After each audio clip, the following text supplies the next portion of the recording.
Hi friends, வாழ்க வளமுடன். இன்றைக்கி ரொம்ப நாள் கழித்து ஒரு ஸ்வீட் செய்கிறத பார்க்கலாம். பீட்ரூட் ஹல்வா இன்றைக்கி செய்ய போகிறோம். பார்த்திங்கன்னா வானல் நல்லா ஹீட் ஆகிட்டுருக்கு. பீட்ரூட் ஒரு 1/4 கிலோ துருவி வச்சுருக்கேன். கொஞ்சம் முந்திரி பருப்பு, கொஞ்சம் பால், நல்லா திக்கான பாலாக கூட எடுத்துக்கலாம். கொஞ்சம் வெனிலா எசன்ஸு, அப்புறம் கீ, அப்புறம் சர்க்கரை. இப்போ ஒரு கப்பு பீட்ரூட் இருக்குன்னா அதில் ஆல்ரெடி ஸ்வீட் இருக்கும். அதனால் பீட்ரூட்டுக்கு சுகர் ஈக்குவல் குவான்டிட்டி தான் நான் போடுறேன். 1.5 பங்கு கூட போடலாம். ஆனால் நான் ஈக்குவல் குவான்டிட்டி தான் போட போகிறேன்.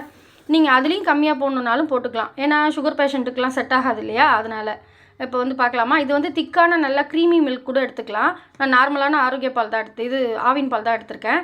உங்களுக்கு வேணுன்னா நீங்கள் அப்படி கூட யூஸ் பண்ணிக்கலாம்.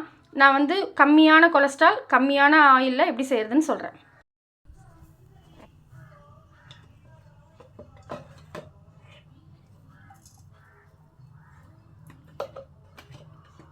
ஃபஸ்ட்டு நெய் 2 ஸ்பூன் போட்டுட்டு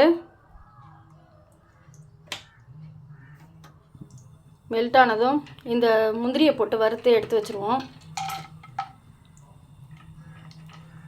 வறுத்து எட்ட வச்சிடலாம்.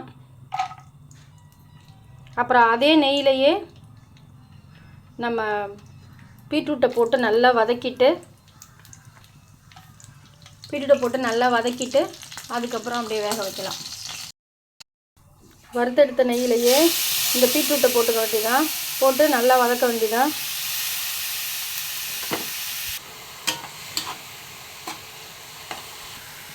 சும்மா ஒரு பிஞ்ச் சால்ட்.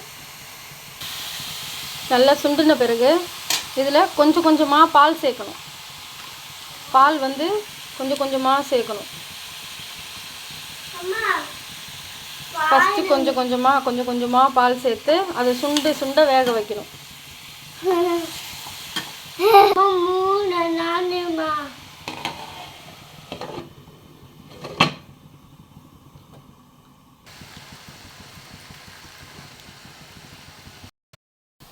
இந்த 1 கப்பு இதுக்கு பீட்ரூட்டுக்கு 1 கப்பு சர்க்கரை.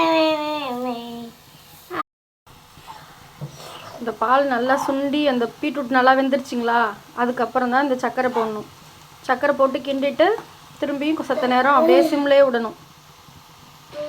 சர்க்கரை மெல்ட் ஆகிடுச்சிங்களா? மெல்ட் ஆகிட்டு கொஞ்சம் நேரத்துலலாம் நெய் ஊற்றி ஆஃப் பண்ணிக்க வேண்டிதான். நம்ம வறுத்து வச்சுருக்க முந்திரி போட்டு இறக்கிக்கலாம். ரொம்ப நேரம் விட்டோம்னா பர்ஃபி மாரி ஆகிடும். அந்த பாகு முறிகிற அளவுக்கு விடக்கூடாது. கொஞ்சம் கொஞ்சமாக நெய் சேர்த்து நம்ம வறுத்து வச்சுருக்க முந்திரி பருப்பெல்லாம் போட்டு அப்படியே இறக்கிக்க வேண்டிதான். இது கூட ஸ்வீட்லெஸ் கோவா இருந்தாலும் சேர்த்துக்கலாம். நான் இன்றைக்கி இந்த பால் 1/2 லிட்டரை ஃபுல்லாக சுண்ட காய்ச்சி அப்படியே விட்டதால் நான் கோவா சேர்க்கலை. உங்களுக்கு இந்த பால் சேர்க்க விருப்பம் இல்லைன்னா அப்படியே வதக்கிட்டு கூட கொஞ்சமாக 1/2 டம்ளர் வேகிற அளவுக்கு பால் விட்டு கோவா கூட சேர்த்துக்கலாம். அதுவும் டேஸ்ட்டாக இருக்கும்.